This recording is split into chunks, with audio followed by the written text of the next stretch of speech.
Agafem les mostres d'ADN marcades i les carreguem al xip.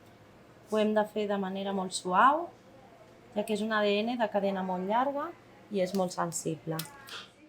Es poden carregar fins a 3 mostres en un únic xip.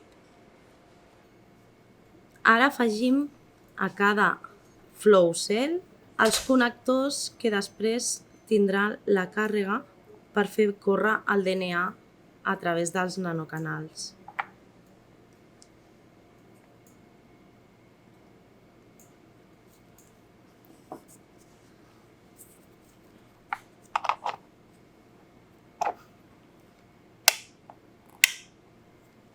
I ja estaria llest per carregar.